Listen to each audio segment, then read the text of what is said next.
You like that little upswing? I just changed the tune of my voice a little bit. Hit me with it right away, yeah. This is Evan. I didn't mean to do it.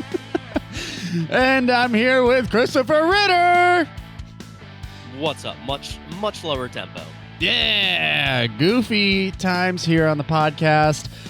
Welcome to the show, everybody. If you didn't know, this is the #1 podcast on the internet for Magic the Gathering and Dr. Pepper. And if you'd like to support the show, you can find us on YouTube, where you can like, subscribe, and, leave a comment. If you see something on today's show, or if you are listening to this and you want to communicate with us, doing so in the YouTube comment section is probably the most effective way.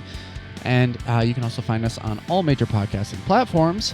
You can join our Discord community server, where we're having conversations about the topics that we talk about on the show. And you can also support us on Patreon and become an official Pepperhead. For $3 a month, you become a supporter of the show and get access to 2 exclusive channels on the Discord server. And your name turns Dr. Pepper Red. All right. Today we are going to roll through a few of the things that happened this past weekend. MagicCon Chicago was this past weekend, and we got to see a lot. We saw cards from not just one set or 3 sets, but 5 sets of previews came out on Saturday, which was super exciting to see. New cards, new mechanics, all the ideas that they've been working on for the past few years sort of like come to light, and just get a glimpse into the future, a glimpse into 2024. Ritter, what did you think about a lot of these things? It's not, that is just a general, like, are you excited? Are you are you confused by some of these things? Or I don't know if excited is the word, and I don't know if confused is the word. I mean, I'm looking at it now. I think what Wizards has gotten good at, and the direction they're going in, is a lot more Universes Beyond, right? So, like, Oh, yeah. we're talking about 5 new sets, but several of these are Universes Beyond products. And then even then, man, Bloomborough is allegedly a mainline product, but it is essentially Universes Beyond because it's based on a different IP. You have Fallout, which is other IP, Assassin's Creed, other IP. Modern Horizons 3, not a mainline set. Like, it impacts Modern, it impacts Eternal formats, things like that. You got one real set in the mix, and it's Outlaws of Thunder Junction.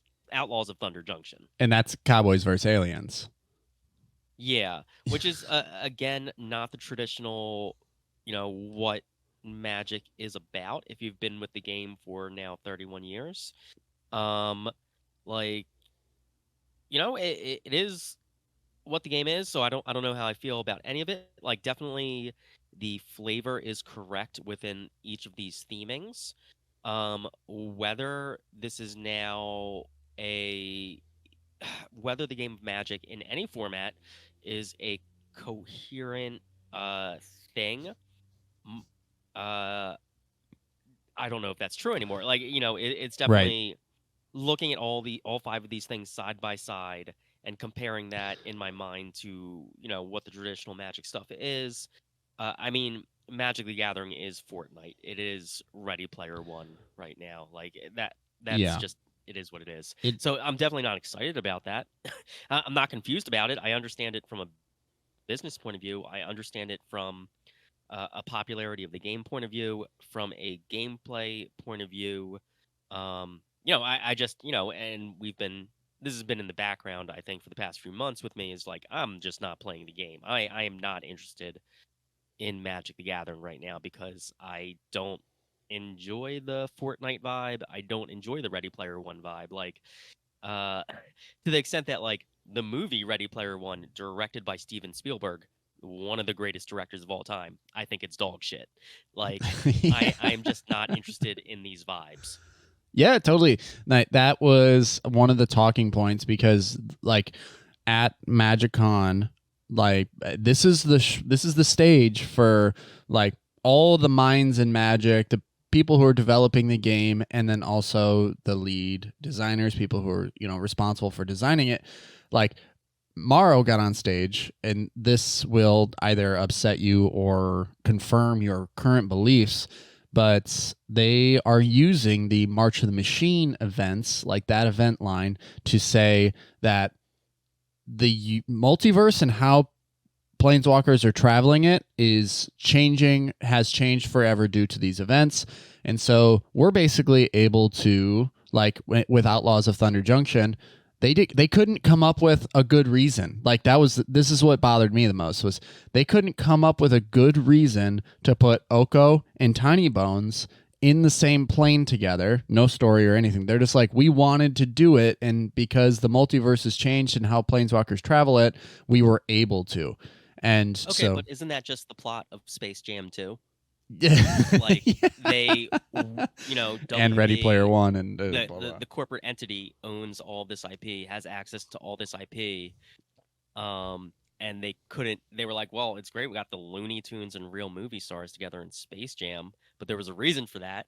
I mean, not a great reason, but a reason. Now, like, you know, now we're at the Space Jam 2 point where it's just silliness, and you're inventing algae rhythm, you know, as the reason for this. Yeah. The same as the multiverse is like the way the omen paths and shit are.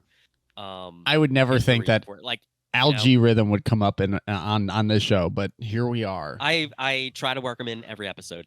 Big Don Cheadle fan. You know, say what I will about Space Jam 2, but it's for free on Don Cheadle. Yeah, you can watch it for free on Amazon right now with limited advertisements. Yeah, man, I feel that for sure, and that's ultimately what. Yeah, and speaking of limited statement. advertisements, like how far are we from having like ads on the cards themselves, dude? And if at some point, like on the cards is that would be a problem. But like every you know, pack you buy, these, I feel like we're so close to one of these Universes Beyond sets, just like there being a QR code on the face of like Cleopatra from Assassin's Creed to go buy like DLC, exclusive DLC related to that card, you know, for the new Assassin's Creed game or some shit like that. Why'd you have to put that into the universe? Heads, you know. Yeah. So no, it's that's Roko's Basilisk.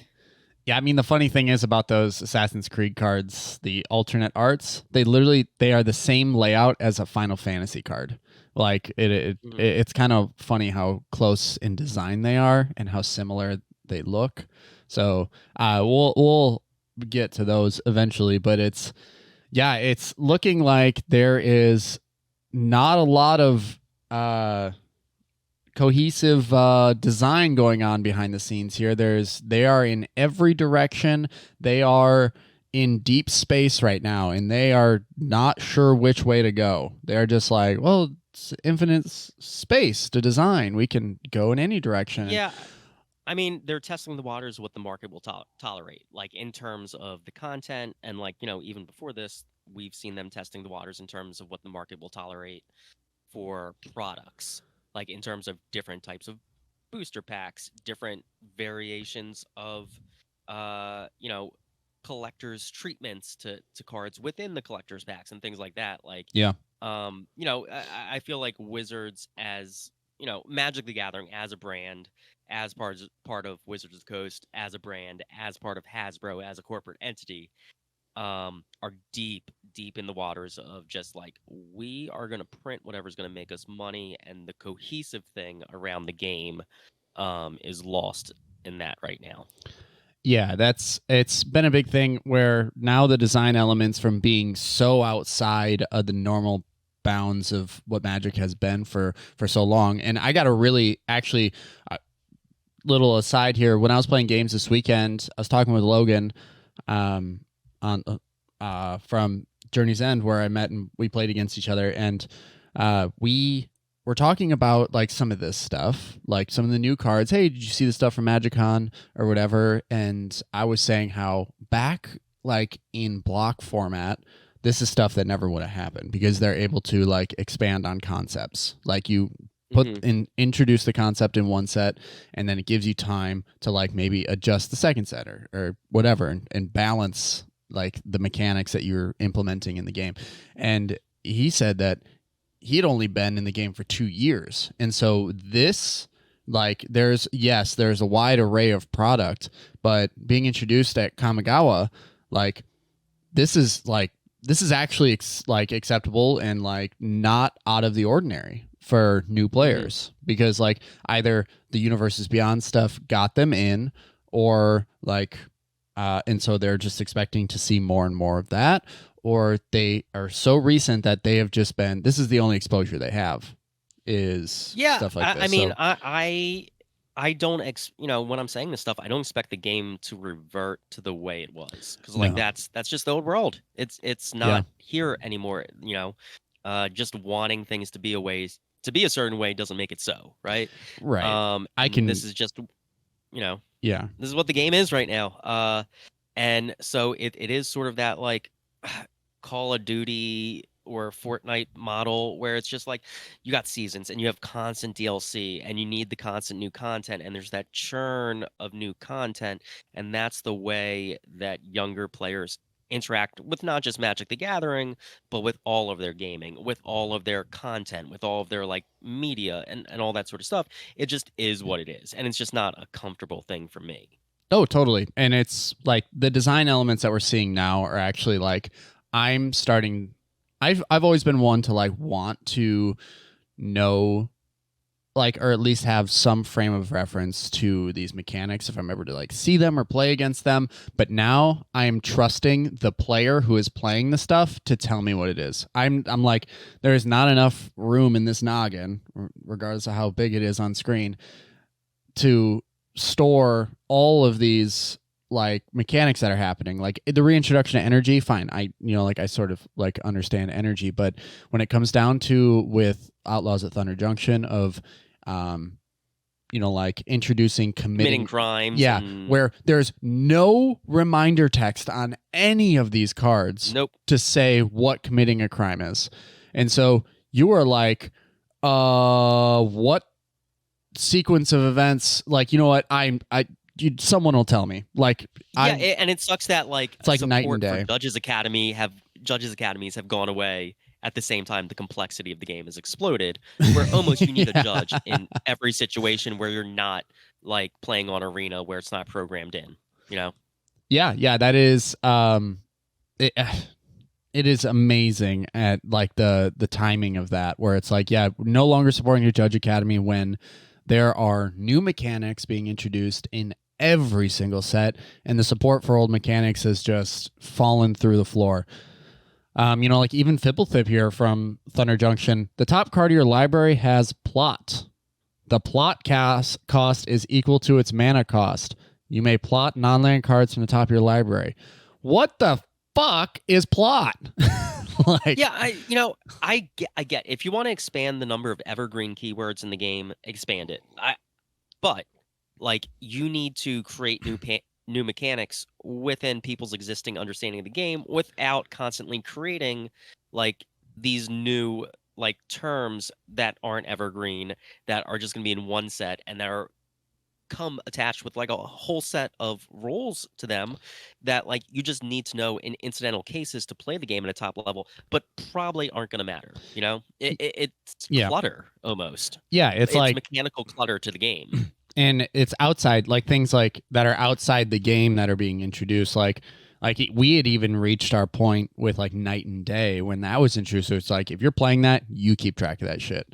And like, it's one more thing to like keep your mind on, if you're even in a competitive sense, where just last night I was playing against a few people who are playing sticker cards, because some of those cards are relevant and have that power level where they can be played in CDH. Like there's a goblin that adds mana equal to the number of vowels that are in the sticker or on the sticker. So it's crazy. And it's like, you know what? I just trust you know how to play it, and I trust that you're gonna like do the right thing here.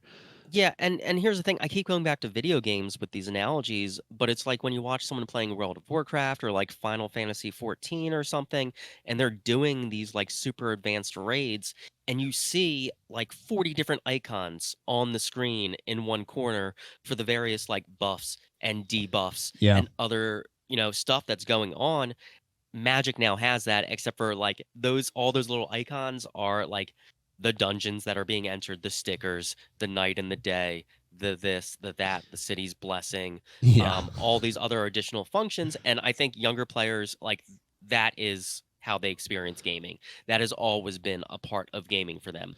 Where for me, it's just more clutter. It's just cluttering the screen. Like, I want the HUD to be nice and clear, and like my interface with playing the game, like, I want it to be I almost a I don't know. I want it to be cleaner. Yeah, And this stuff just clutters it up. No, it's totally justified because I hate to harken back to the Ready Player One like reference all the time. We're not a Ready Player One podcast, but there's one scene that keeps drawing me back. Like, it's when the evil corporate CEO is like, when we gain control of this game world, we have done studies that have proven positive that we can make 80% of the screen advertisements without disrupting the player experience.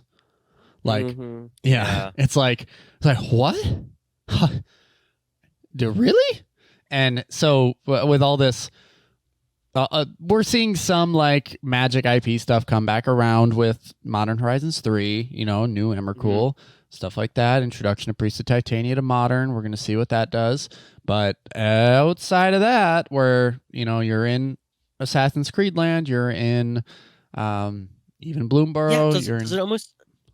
Does it almost seem to you that, like, and this is paradoxical, that Modern Horizons 3 and these like Modern Horizons sets are the least mechanically complex of the new stuff, because you're not necessarily learning new you don't have to learn all this new information to be able to play these cards. Like, these Modern Horizons 3, out of all 5 things that we're looking at right now, is the new player pick up and play, or recent player pick up and play set. Right. Yeah, and even the Fallout stuff, like, we had talked about it a little bit before, being like well balanced, and it's sort of like it can exist in the vacuum that of playing against itself. Like, you can play one deck against each other and it's fine and it's balanced and everything. The thing is that and I think they're still doing a great job of that. Yeah, like as far as flavor goes for this set, like for Fallout, they did great. Like, because none of it is overpowered. There's not a single card outside of like outside cases where the CDH community is interested in any of this at all, which tells me you did it. Like, perfect. This is the perfect level. Like, we don't need an introduction or a pushed card to every, for CDH in every single set. We're going to get that with with sets coming out. And to get one set that doesn't have anything that's like truly interesting, it's like, great. This is awesome because I don't have to pay attention to it. It's not an IP that I'm actually interested in. And my mental headspace is now more clear because of it. So this is like, God, I feel like we could talk all day about the weird sort of like amalgamation this game has become. But, I think we'll expand on that as we sort of like dive into some of these cards. So, were there any cards that jumped out at you? Like, I mean, this is the transition point, right? You just said, you can ignore a lot of this stuff for CDH purposes if you want. Any out of anything that was spoiled, though, is there anything that you think is going to have an impact? I mean, there's definitely some interesting stuff from Fallout that might have a home. I want to say I do feel good about the secret lair associated with Fallout. I think they did a great job here of making it playable cards that, like, if you are trying to tune these Fallout precons, or even if you like playing Ready Player One, the card game, and you want all the mixed IPs in here, all 6 of these cards could be playable to you. So good job, Wizards, on designing that secret lair. Totally. That's like, I agree with that. That's where I wish they would like, that's the direction that I think they should be going with it. Out of all the cards that were spoiled from MagicCon, that I'm going to go straight to Outlaws of Thunder Junction. I think that there's one card here For sure. that can actually see play, and that's Tiny Bones, the Pickpocket. The new Tiny Bones is pretty dope. Yeah, for 1 black mana, you get a 1/1 Death Touch. Whenever Tiny Bones, the Pickpocket, deals combat damage to a player, you may cast target non-land permanent card from that player's graveyard, and mana of any type can be spent to cast that spell. This is as far as like standard goes, and as far this is essentially the mono black Ragavan. Like for it's like unlikely to be blocked in the early parts of the game, and this is going to be ass. This is going to suck in limited. Like if you are playing draft or whatever, this is going to suck. But no, this is definitely a high power card. You can even see it in CDH where it acts kind of like a mnemonic betrayal if you're in a more creature-based strategy or if you don't have reach for blue. Exactly. Like that's where I see it, is like this is going to get through a good amount of time because like, well, there are no dead slots unless you're making tokens or whatever. Like, yeah, this will eat a token for sure. But there's a good chance that if you're not creating tokens or whatever, you're not going to just sacrifice your commander unless there's something you have in your graveyard that you really don't want them to have. So, and note, it is a non-land permanent card. So, I mean, you can pull a Jeweled Lotus. So you can pull, for spending no mana, there are things that you can grab, but you can also grab an Underworld Breach if, for whatever reason, it ended up there. So the ceiling on this. Their mana acceleration, if you need mana acceleration to get into your, Adnals or something. Yeah, your main phase 2, just like your main phase 2 Adnals is more possible if, with this in it. Plus, it's only 1 mana. So you're not really going to you're not breaking the bank here if you're already Adnausing and, you reveal this. It's like, okay, 1 life, perfect. Pick up a card. And that's where I see the power level here is the ceiling is super high. The floor is also incredibly low because it can hit nothing, in the early parts of the game. Yeah. And I mean, it's high. I feel like this card is high risk, high reward. Like if you have a way to make this connect and you feel like you're in a situation where you're going to be getting value out of your opponent's graveyards, which is going to be EDH and CDH, I feel like it's great. I mean, I don't know. Are there a lot of graveyard strategies in standard right now where there's going to be preying on stuff? Maybe, but I think Trespasser getting an extension sort of like supersedes this, where that's just punishing towards life totals, and it allows you to like gain life and whatnot. Once Graveyard Trespasser sort of cycles out, maybe this can be that low end like way to just exile cards from. Oh, you can't even, it doesn't exile it and then you cast it. It is just, you may cast from the graveyard. I mean, like 1/1 Death Touch for 1, in whatever mono black aggro strategy there is, it has some potential at least, right? Sure. Yeah. I think that if you're like if you're not planning on getting the graveyard synergies off of it. Yeah. If you're playing like heavy removal too, like, this comes down turn 2, you blast whatever blocker they put out. Like even if it's a dork, like, then you hit them with Tiny Bones and you cast their dork and it pushes you further ahead. Like, I always hate when opponents get control of cards that I'm playing because I know the power level of it, or I know how, effective it can contribute or how it contributes to a strategy.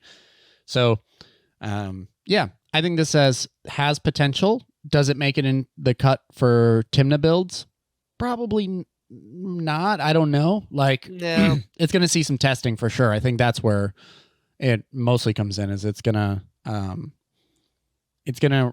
require that 2 to 3 weeks of testing for people to really suss out whether or not it's going to find a home. Like, I think that with the Massacre Girl from this last set, because I had put the question out there, is this good enough? And from someone who's been playing it regularly, like they said, yeah, it is actually good enough and has proven to be a reliable enough card engine to warrant running in my build.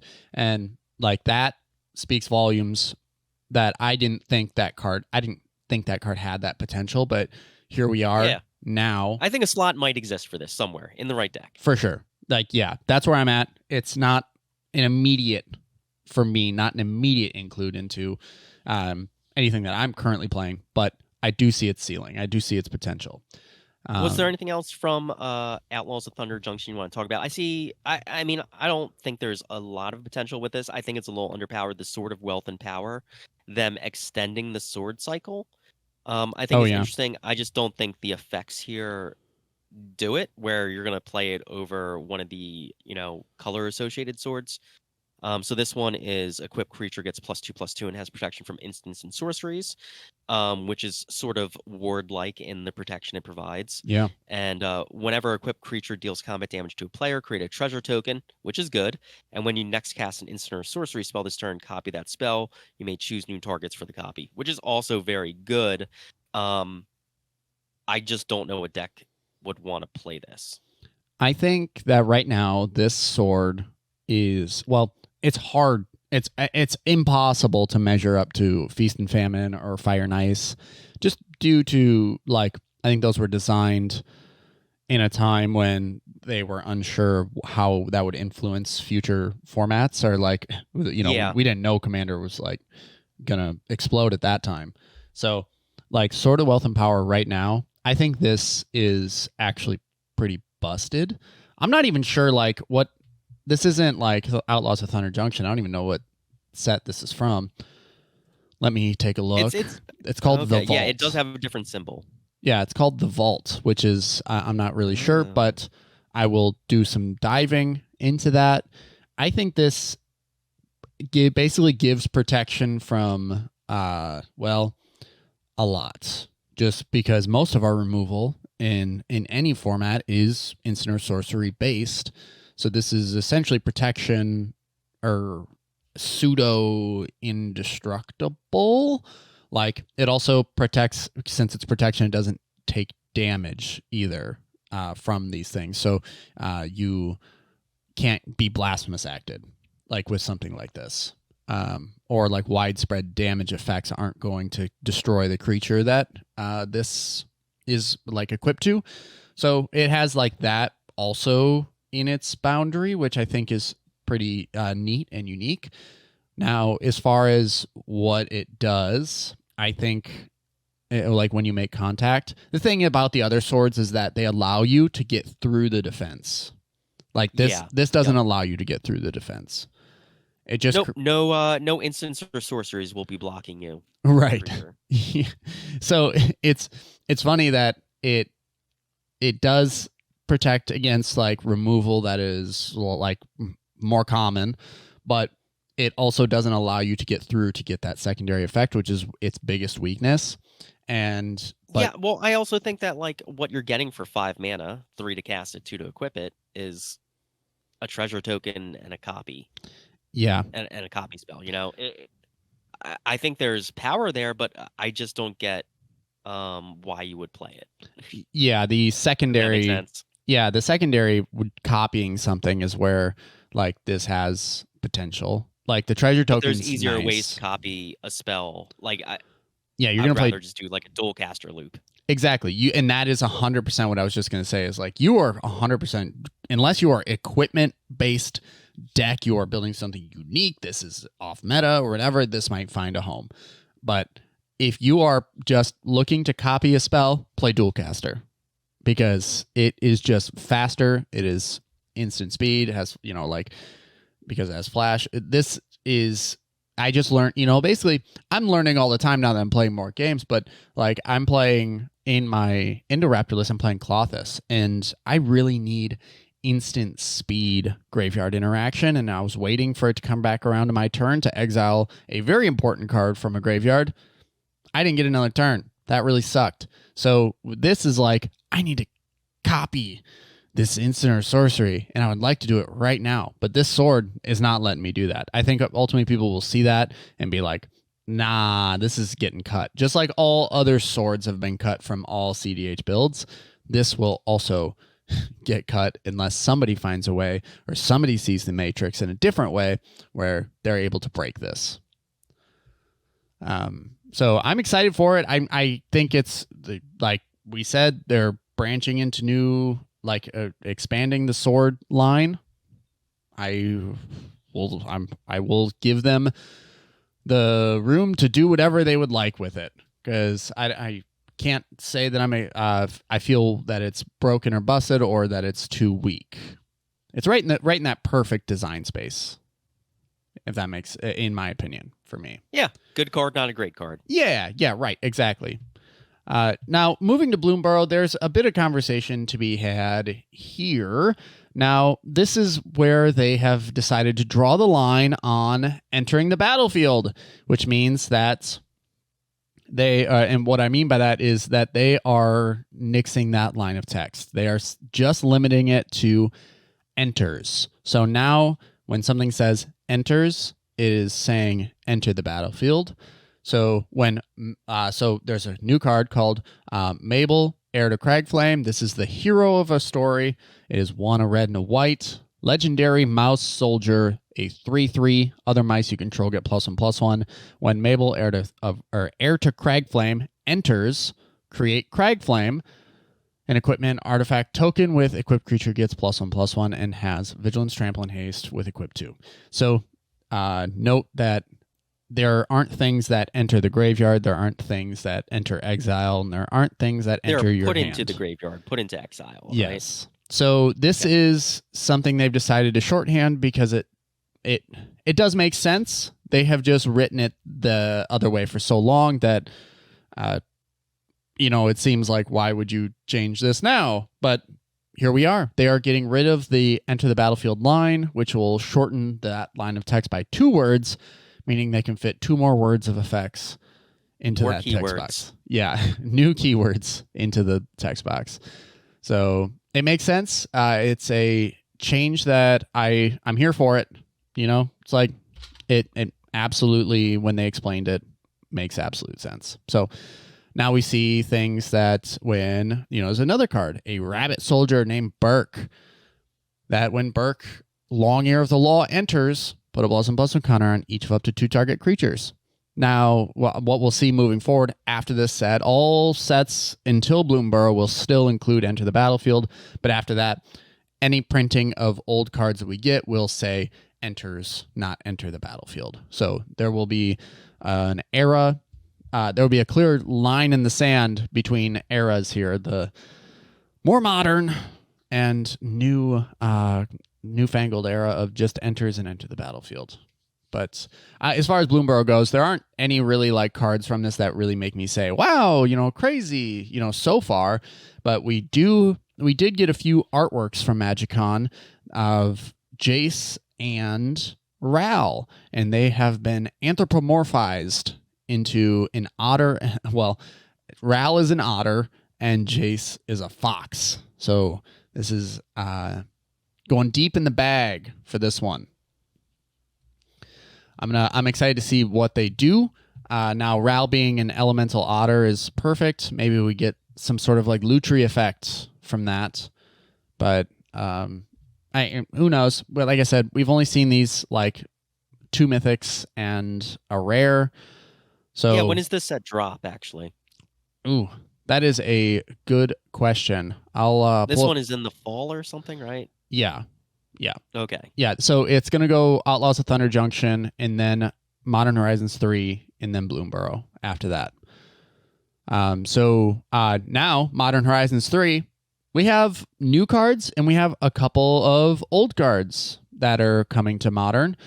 The most exciting, I'm sure people are looking forward to, is Emrakul, the World Anew.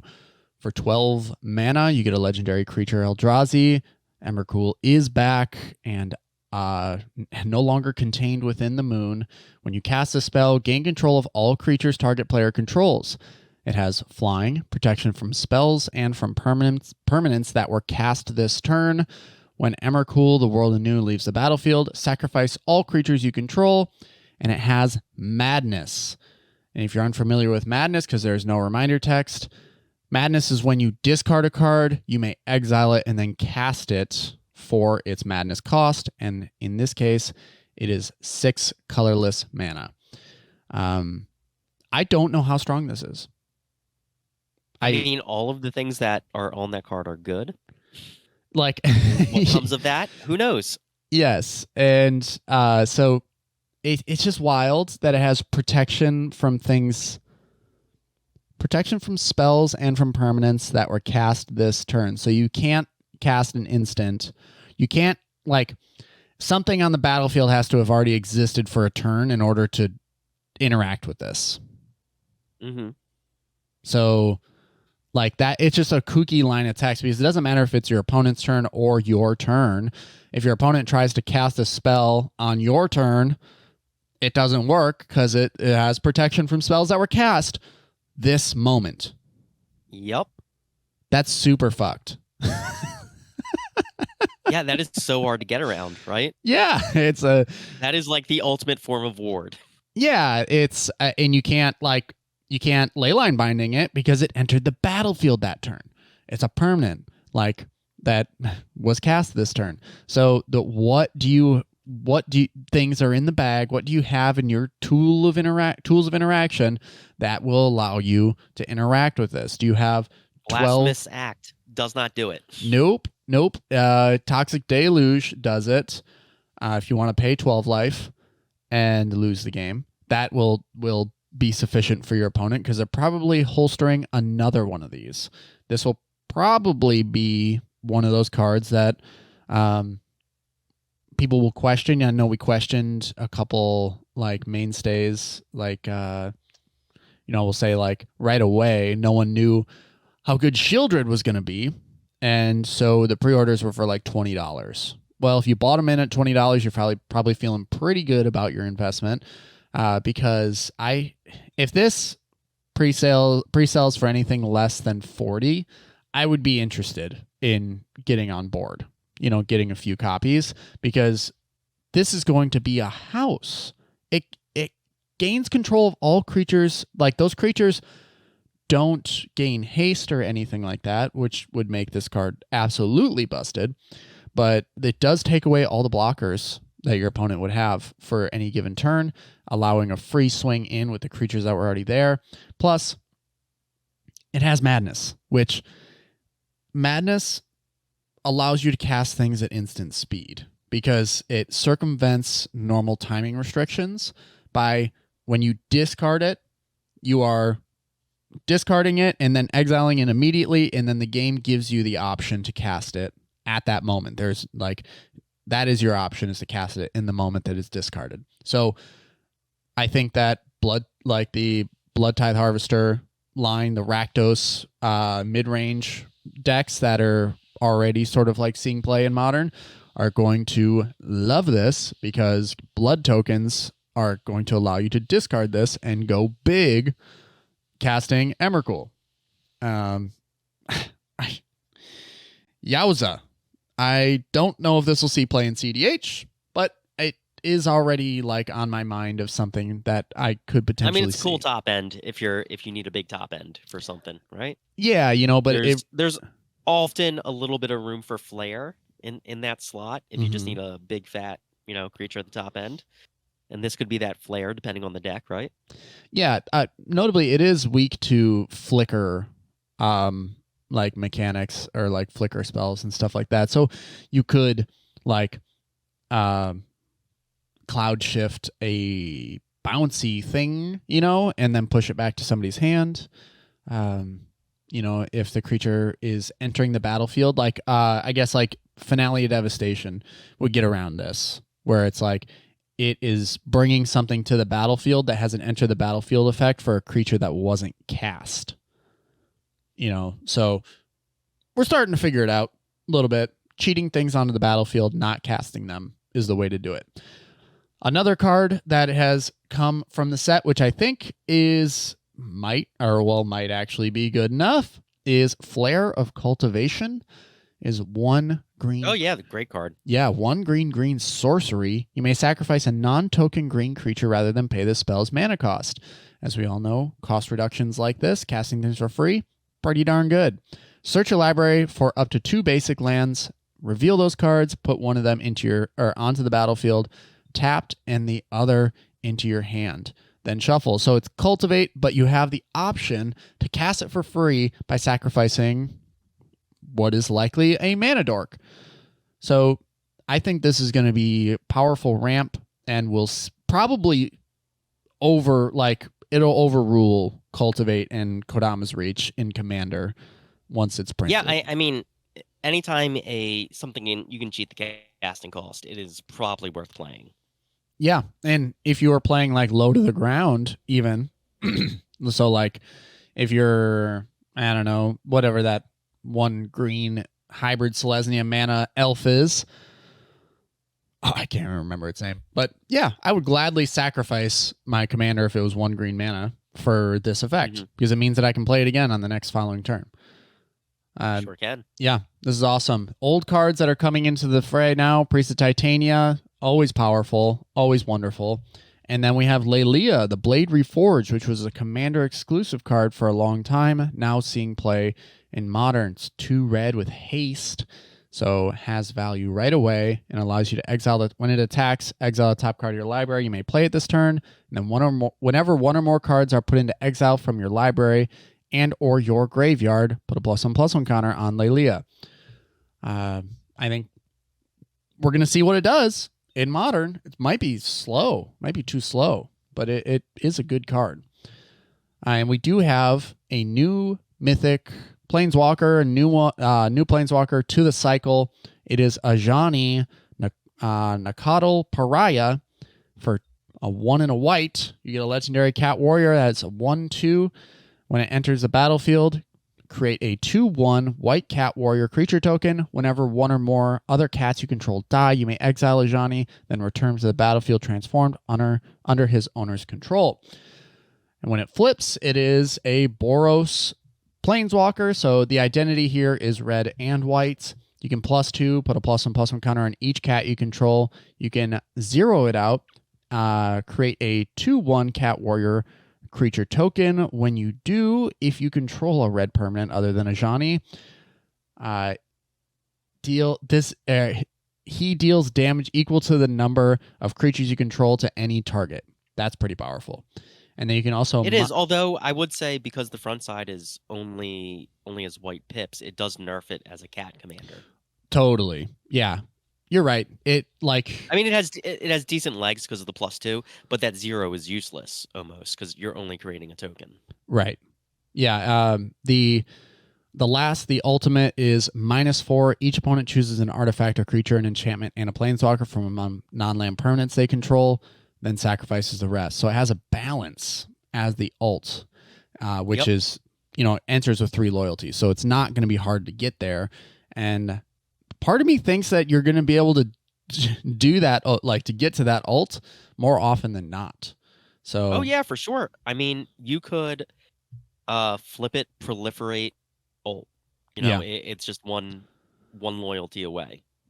Right, and God, it seems really good, and it's in obviously Modern Horizons 3. So yeah, and it's a mythic. So it is. Let's just say that it is really good, and we're probably going to see this. Since it's very limited to cats in general, I doubt this is CEDH playable. There might be cats. Not CDH. I mean, there's an EDH cat deck you can make out of this. There's enough random things, right? Oh, 100%. Yeah, I think there is. For sure. Probably like white cat landfall, something. Yeah, with Felidar Retreat would work really well with this. There's just enough going on here that it will stimulate strategies that already exist. Like if you bought the cat and dog commander deck Secret Lair, hey, you just got a shiny new toy. This is great for that deck. All right. The Assassin's Creed stuff is okay. It's all well and good. I might save that for another day to talk about. There might be some potential there for Enzio as a commander. Not like high powered, but it does have pay 5, win the game on there. That's true. Or not? No, actually, never mind. It has target player loses the game, which is worse. Yeah, it is not. It is objectively worse, and we still don't know what free running is. So, God, it'd be so No, amazing. it says it on the reminder text, I think. You may cast a spell for its free running cost if you dealt combat damage to a player this turn with an assassin or commander. Oh, whoa! I'm looking at the alternate art, which is probably why. Gotcha. Yeah. It's sort of adjacent to ninjutsu. Yeah, Yes. but so you can still, well, unless they have flash. Yeah, so you ignore, or you can only basically cast those spells in your second main phase, set you up for the following turn. But yeah, making a player lose the game is pretty darn good. But it is, yeah, again, one of those things you can't do it at instant speed. It is just on combat damage. But I think as long as this set follows the path set before it by Fallout, we're not introducing new cards that warp or change the way we see or play the game the way it currently stands. Maybe I'm just an old head and I want to see things sort of maintain balance, but I think that as long as you create it within the vacuum where it's good against itself and it's good against maybe the Fallout decks and it's good against the Warhammer decks or whatever, all good by me. I'm chilling with this. I'm not really an Assassin's Creed player. Unless they start introducing Black Flag cards, I am not really interested. I want to see more pirates, baby. That's probably what will be playable, is if they introduce like cards from Black Flag, then, and that are also pirates in addition to being assassins, then those will probably see play just due to the prevalence of Malcolm. And yeah, that creature typing is really good right now. So, and I am, let's see. So there are going to be cards in Outlaws of Thunder Junction that are like aside from it. Like we see that there's alternate printings. There's an alternate printing of Thoughtseize. Yep. And outside of that, like it. Oh yeah. Scrolling up, we are going to the on Sunday, we had spoilers for more Modern Horizons 3 stuff, where we got to see an alternate art version of Solitude, and it's the game day promo dealio. So the thing is that with this, it gives us insight to say that we're probably going to see one of each of these evoke creatures get a reprint with a game day promo, like sort of like treatment. So. And then we also get a new card. We get another new card with Snow-Covered Wastes, where it says it is a basic snow land, but it does not have a land type, so you can't really, there's limitations to that. And we're getting all 5 of these are the enemy bounce lands, or the enemy fetch lands, I believe. But yeah, we're actually getting reprints of Bloodstained Mire, Wooded Foothills, and Windswept Heath. Floodstrand, and Polluted Delta. These were all rising in price. They were getting to be unattainable for a while, paying 65. Yeah, I mean, my feeling is that fetches should be about 20, shocks should be about 10. And whatever you got to do to reprint them to get them there, that is what you got to do. Hell yeah.